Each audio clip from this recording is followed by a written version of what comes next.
Hello friends, स्वागत है आपका हमारे यूट्यूब चैनल पर। इस वीडियो में हम मैट्रिक्स पे बेस्ड कुछ एमसीक्यू टाइप के क्वेश्चन को सॉल्व करेंगे। तो चलिए शुरू करते हैं। तो फर्स्ट प्रॉब्लम में देखते हैं the transpose of orthogonal matrix. तो कोई भी मैट्रिक्स है ऑर्थोगोनल कब कहलाती है? जब ए और A transpose equal to identity हो जाए। और अगर ए ट्रांसपोज आइडेंटिटी है तो डेफिनेटली ए ट्रांसपोज ए भी आइडेंटिटी के बराबर होगा। अब अगर हम बी बराबर ए ट्रांसपोज ले लें तो बी ट्रांसपोज ये कितना हो जाएगा? ए ट्रांसपोज और बी ट्रांसपोज यानी ए ट्रांसपोज का ट्रांसपोज, और ये हो जाएगा ए ट्रांसपोज और ए, क्योंकि transpose of A transpose A के बराबर हो जाएगा और ए ट्रांसपोज ए यहाँ से आइडेंटिटी मैट्रिक्स के बराबर हो जाएगा। और आइडेंटिटी मैट्रिक्स के बराबर है तो definitely A into A transpose भी इसके बराबर हो जाएगा। और ये किसकी वैल्यू है? ये है बी ट्रांसपोज बी की वैल्यू है। तो यहाँ से क्या मिल रहा है? B transpose equal to identity equal to B transpose B मिल रहा है। और बी किसके बराबर था?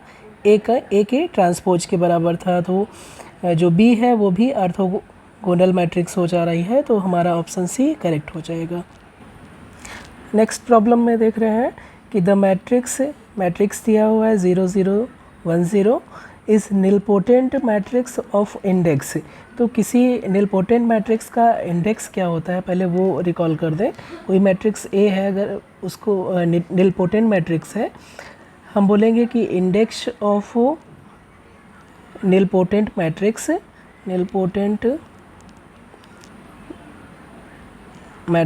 ए इक्वल टू एन है। अगर एन स्मॉलेस्ट पॉजिटिव इंटीजर हो such that A to the power N equal to 0 matrix हो जाए। तो यहाँ पर एन को आप चूज़ करते हैं, N is smallest non negative integer, क्योंकि अगर हम ए इक्वल टू 0 मैट्रिक्स ले लें तो उसका निलपोटेंट का जो इंडेक्स हो जाएगा वो 0 हो जाएगा, इसलिए हम नॉन ज़ीरो कोई भी इंटीजर कंसीडर कर सकते हैं। अब यहाँ पर जो मैट्रिक्स दी है ए इक्वल टू 0 1 0 0, तो ये तो ऑब्वियसली नॉन ज़ीरो मैट्रिक्स है। और अगर हम ए स्क्वायर करें तो इसे अब चेक कर सकते हैं, 0 1 0 0 0 1 0 0 प्रोडक्ट करेंगे तो 0 0 आ जाएगा और यहाँ पर भी 0 0 हो जाएगा। तो ये 0 मैट्रिक्स हो गया, यानी कि जो n इक्वल टू 2 स्मॉलेस्ट है जब A to the power n 0 matrix के बराबर हो जा रहा है, इसलिए इसका इंडेक्स क्या हो जाएगा? 2 हो जाएगा और करेक्ट ऑप्शन बी हो जाएगा। नेक्स्ट प्रॉब्लम में कह रहा है square matrix A is unitary if. तो यूनिटरी होने के लिए किसी मैट्रिक्स के क्या होना चाहिए? हम बोलेंगे मैट्रिक्स ए यूनिटरी मैट्रिक्स है अगर A star equal to identity matrix के बराबर हो जाए। ए स्टार का मीनिंग क्या है? यहाँ पर ए स्टार है ए का ट्रांसपोज और उसका कॉन्जुगेट, इसको हम बोलते हैं ट्रांस कॉन्जुगेट मैट्रिक्स। अगर कोई मैट्रिक्स ए है और उस मैट्रिक्स का उसी मैट्रिक्स के ट्रांस कॉन्जुगेट मैट्रिक्स से प्रोडक्ट करें तो आइडेंटिटी मैट्रिक्स मिल जाए, तो ऐसी मैट्रिक्स कहलाती है यूनिटरी मैट्रिक्स। और अगर A transpose equal to identity हो जाए तो ऐसी मैट्रिक्स कहलाती हैं ऑर्थोगोनल मैट्रिक्स।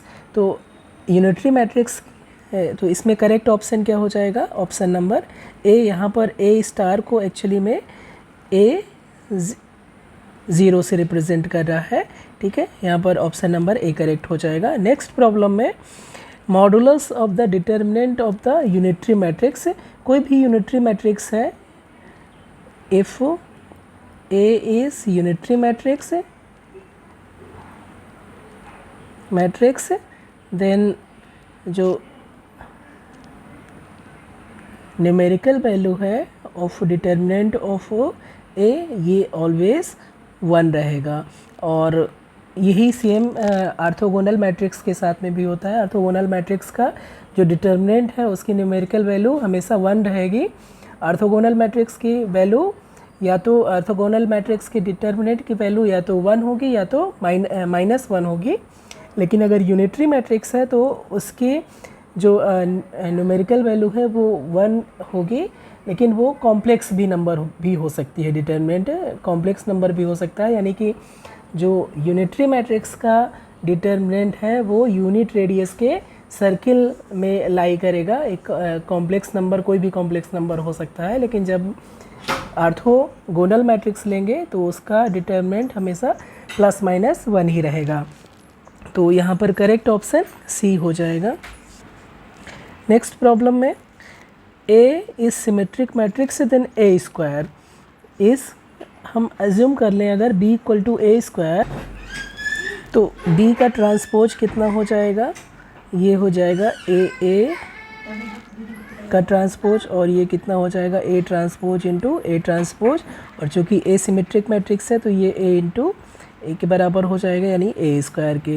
तो जो B का ट्रांसपोज है वो A² यानी कि B के बराबर हो गया, तो जो A² है वो भी मैट्रिक्स सिमेट्रिक हो जाएगी, तो हमारा A ऑप्शन करेक्ट हो जाएगा। इनफैक्ट कोई सिमेट्रिक मैट्रिक्स है तो उसकी कोई भी इंटीग्रल पावर हमेशा सिमेट्रिक मैट्रिक्स होती है। नेक्स्ट प्रॉब्लम में कह रहा है कि A स्क्यू सिमेट्रिक मैट्रिक्स है। A स्क्यू सिमेट्रिक मैट्रिक्स है, मीन्स कि A transpose equal to -A के बराबर है।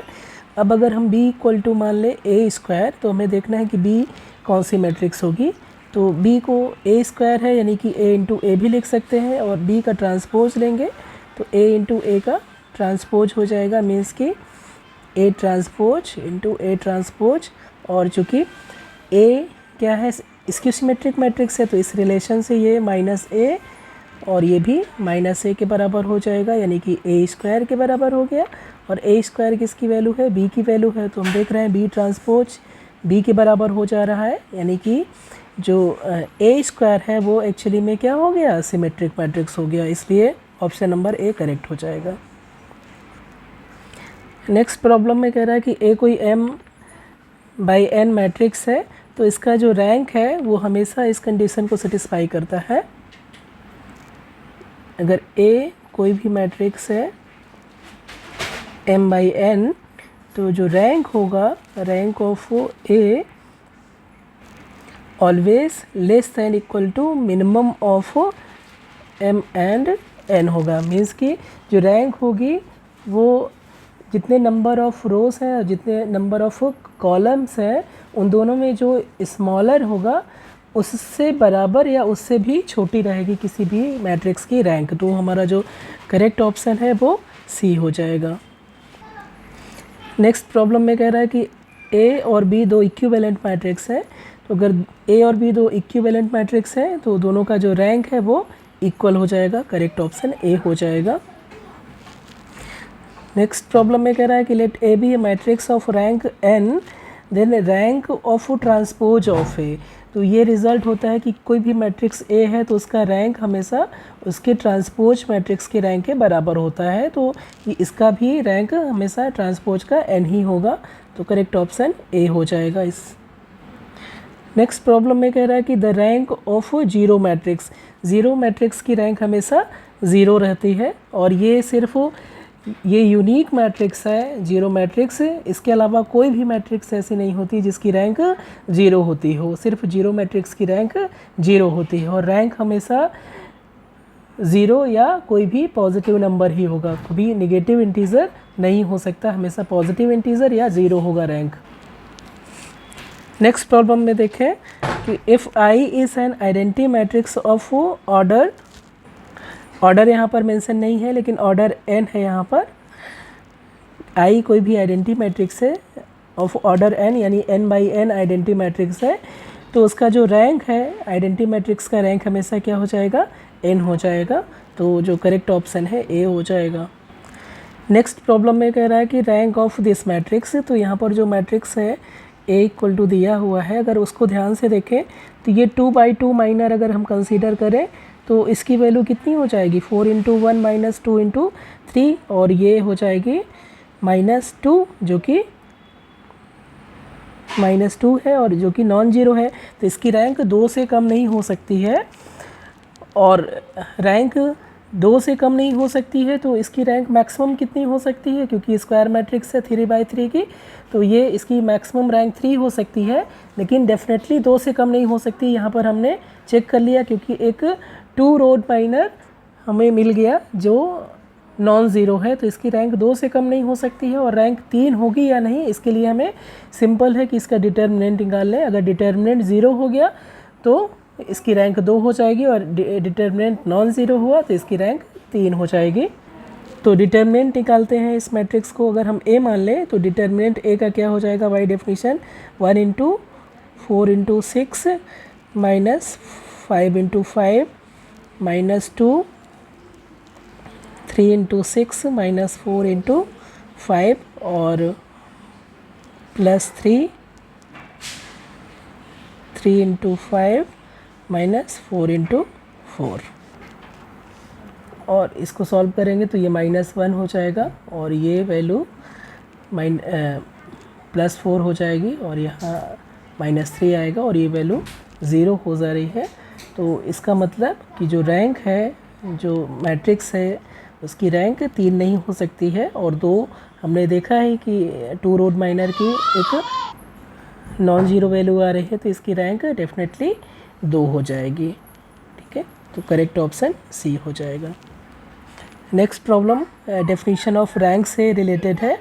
A has P rowed non zero minor, then अगर कोई भी मैट्रिक्स है उसका एक P rowed minor non zero है, तो डेफिनेटली उस मैट्रिक्स की रैंक पी से कम नहीं हो सकती है, उसकी रैंक हमेशा पी या पी से हमेशा ग्रेटर रहेगी। ठीक है, जैसे कि इस प्रॉब्लम में यहाँ पर हमने 2 रोड माइनर एक नॉन ज़ीरो देख लिया था, 2 रोड माइनर नॉन ज़ीरो हो गया, तो इसकी रैंक 2 से कम नहीं हो सकती है, 2 से ज़्यादा हो सकती है। ठीक है, तो इसलिए ऐसे ही यहाँ पर अगर पी रोड माइनर है तो उसकी रैंक हमेशा पी से ग्रेटर और इक्वल होगी, तो करेक्ट ऑप्शन यहाँ पर बी हो जाएगा।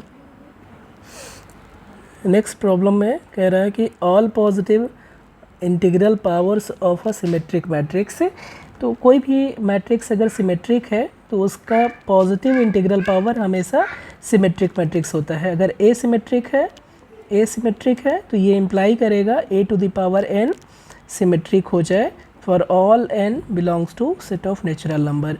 कोई भी पॉजिटिव इंटीजर है उसके लिए a⁴n हमेशा सिमेट्रिक हो जाएगा।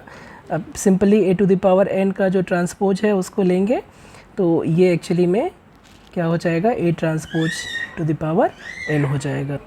और चूँकि मैट्रिक्स सिमेट्रिक है तो ये किसके बराबर हो जाएगा, a⁴n के बराबर हो जाएगा। ठीक है, तो इसकी वजह से हमेशा सिमेट्रिक रहेगा, तो करेक्ट ऑप्शन है ए। कोई स्क्वायर मैट्रिक्स है ऑर्डर n की, तो जो रिलेशन होता है correct relation a × adjoint of a equal to determinant of a times identity matrix of order n होता है, जो करेक्ट ऑप्शन है बी हो जाएगा। नेक्स्ट प्रॉब्लम में कह रहा है कि ये मैट्रिक्स है, तो ये किस टाइप की मैट्रिक्स है। तो अगर हम ये मैट्रिक्स को A मान लें तो A ट्रांसपोज अगर निकालेंगे तो हम देख रहे हैं A ट्रांसपोज निकालेंगे तो A के बराबर ही आ जा रहा है, लेकिन अगर हम A ट्रांसपोज का कॉन्जुगेट लें तो ये A के बराबर नहीं है, इसलिए ये मैट्रिक्स क्या हो जाएगी, सिमेट्रिक हो जाएगी, लेकिन ये हर्मिशियन नहीं होगी, तो जो करेक्ट ऑप्शन है वो बी हो जाएगा। नेक्स्ट प्रॉब्लम में कह रहा है कि ए और बी सी स्क्वायर मैट्रिक्स है ऑफ ऑर्डर n, तो इनमें से कौन सा ऑप्शन करेक्ट है। अगर ए बी सी तीनों स्क्वायर मैट्रिक्स है ऑफ ऑर्डर n, तो एक्चुअली में तीनों का डिटर्मिनेंट अलग अलग डिटर्मिनेंट के प्रोडक्ट के बराबर हो जाता है, तो ये फर्स्ट ऑप्शन करेक्ट हो जाएगा। नेक्स्ट क्वेश्चन में कह रहा है कि द पॉजिटिव और integral power of A skew symmetric matrix, तो अगर हम कोई मैट्रिक्स कंसीडर करें, ए कोई स्क्यू सिमेट्रिक मैट्रिक्स है, A equal to A transpose equal to -a है, यानी ए कोई स्क्यू सिमेट्रिक मैट्रिक्स है, और इसका ऑड इंटीग्रल पावर कंसीडर करें, यानी कि a⁴ 2n-1 कंसीडर कर रहे हैं, इसको अगर हम b मान लें तो ये क्या हो जाएगा, b का ट्रांसपोज लेंगे तो ये एक्चुअली ए इंटू ए कितनी बार हो जाएगा, 2n-1 टाइम्स, और ये ट्रांसपोज हो जाएगा। और ये किसके बराबर हो जाएगा, ए ट्रांसपोज, ये टोटल 2n-1 टाइम्स रहेंगे। और A transpose equal to minus A है, तो ये actually -1 to the power 2n-1 हो जाएगा, और ए टू द पावर 2n-1, और ये ऑड इंटीजर है, इसके लिए माइनस साइन आएगा यहाँ से, और ए टू द पावर 2n-1 ये b के बराबर है, तो ये -b हो जाएगा। तो b transpose equal to -b आ रहा है। इसका मतलब ऑड इंटीग्रल पावर किसी भी स्क्यू सिमेट्रिक मैट्रिक्स की हमेशा स्क्यू सिमेट्रिक मैट्रिक्स होगी, इसलिए जो करेक्ट ऑप्शन है वो b हो जाएगा। सिमिलरली नेक्स्ट प्रॉब्लम में जैसे हमने यहाँ पर देखा है वैसे ही हम देख सकते हैं कि अगर हम even integral power of skew symmetric matrix करें तो ये एक्चुअली में एक सिमेट्रिक मैट्रिक्स हो जाएगी। ठीक है, तो इसमें करेक्ट ऑप्शन ए हो जाएगा। बी कोई भी स्क्यू सिमेट्रिक मैट्रिक्स है, A transpose equal to -a है, और बी इक्वल टू अगर हम ले लें इवन इंटीग्रल पावर लेना है तो ये ए टू द पावर 2n लेंगे, तो बी ट्रांसपोज निकालेंगे, ये actually -1 to the power 2n into B हो जाएगा, और ये b के बराबर हो जाएगा। इससे जो हमारा positive even integral power of skew symmetric matrix एक सिमेट्रिक मैट्रिक्स हो जाएगी। इफ़ नेक्स्ट क्वेश्चन में कह रहा है if A is skew Hermitian matrix then I into A. Actually I into A किसके बराबर हो जाएगा, कोई भी मैट्रिक्स में आइडेंटिटी मैट्रिक्स मल्टीप्लाई करेंगे तो वो वही मैट्रिक्स रहेगा। तो ये मैट्रिक्स दिया है स्क्यू हर्मिशियन मैट्रिक्स, इसलिए आई इंटू ए भी स्क्यू हर्मिशियन मैट्रिक्स हो जाएगा, तो करेक्ट ऑप्शन बी हो जाएगा। नेक्स्ट क्वेश्चन में कह रहा है ए हर्मिशियन मैट्रिक्स है, तो ये मैट्रिक्स क्या हो जाएगी, तो ए हर्मिशियन मैट्रिक्स है यानी ए स्टार ट्रांस कॉन्जुगेट ऑफ ए के बराबर हो जाएगा। अब हमें कंसीडर करना है बी स्टार ए बी, और इसका ट्रांस कॉन्जुगेट अगर लें तो ये हो जाएगा रिवर्स ऑर्डर में बी स्टार ए स्टार बी स्टार स्टार, और चूँकि बी स्टार स्टार ये बी के बराबर हो जाता है तो यहाँ से हो जाएगा बी स्टार ए स्टार और बी, और चूँकि ए स्टार इक्वल टू ए दिया है मीन से हर्मिशियन मैट्रिक्स दिया है, तो ये अगर ए हर्मिशियन मैट्रिक्स है तो ये actually B star A B के बराबर हो जाएगा, और अगर A star equal to minus A दिया हो स्क्यू हर्मिशियन मैट्रिक्स तो ये क्या हो जाएगा, ये minus B star A B के बराबर हो जाएगा। तो इस प्रॉब्लम में ये हर्मिशियन मैट्रिक्स दिया है इसलिए ये हर्मिशियन मैट्रिक्स हो जाएगा, और नेक्स्ट प्रॉब्लम में ए स्क्यू हर्मिशियन मैट्रिक्स दिया है इसलिए ये बी थीटा ए बी या बी स्टार ए बी जो भी रिप्रेजेंटेशन आप यूज़ करना चाहें ये एक्चुअली में स्क्यू सिमेट्रिक मैट्रिक्स हो जाएगी। नेक्स्ट क्वेश्चन में कह रहा है कि if A is square matrix such that A to the power K equal to 0 where K is positive integer then K, ऐसे मैट्रिक्स ए को बोलते हैं नीलपोटेंट मैट्रिक्स, तो करेक्ट ऑप्शन ए हो जाएगा। नेक्स्ट क्वेश्चन में है the determinant of an orthogonal matrix, कोई भी ऑर्थोगोनल मैट्रिक्स होगा तो उसका डिटर्मिनेंट हमेशा ±1 हो सकता है, तो जो करेक्ट ऑप्शन है वो सी हो जाएगा। Thank you so much video को देखने के लिए।